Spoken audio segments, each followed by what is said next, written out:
Alright guys, welcome back to another episode. Now, there is a problem that we saw in the previous one, and I'm just going to show you what that is. Actually, not in the previous one, a few episodes prior. If I go to props, pick out this nice little couch. I'm just going to drop it on the floor, and I'm going to press play. This couch is there, but I can walk through it. Right now, obviously, it doesn't make sense for us to have a couch that's walkable through. So what I'm going to do is I'm going to give this couch a collision. To do that, I've got to go to the actual mesh. I can't change it here, but I can go to the actual mesh and double click it.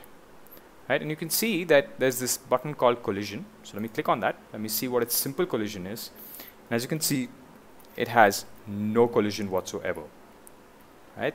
So what we're going to do is we're going to give this a simple collision. The more complex the collision is, the more computing power is required. So let's just make a simple collision, because it's not like your character is going to be going underneath this couch here, right? So what I'm going to do is I'm going to go to collision, and I'm going to say add box simplified collision. There are many types of collision, but I'm just going to add a simple box. And Unreal does the best it can to kind of find the bounding box, and it creates one. Right? So I'm going to press save, go back, and I'm just going to press play, and bang, can't move through it again. Now, as you see, it's not the most accurate, and to make it the most accurate, you can actually go back, press escape, double click this, right?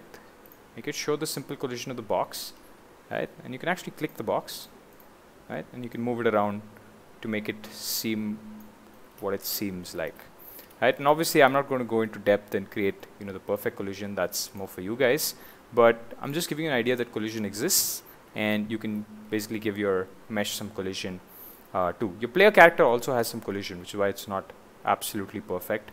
In fact, the player character's collision box is a little bigger than the player character itself, which is why you see this gap, despite the fact that we kind of shaved that off the collision of the couch. All right, guys. So that was it about collision, and you're going to be using a lot of collision. You're going to be changing a lot of collision. Usually, I like to use simplified collision, simple collision. You will not find too many cases where you want to use complex collision, so don't use it because it is computationally intensive. Catch you in the next episode. Bye-bye.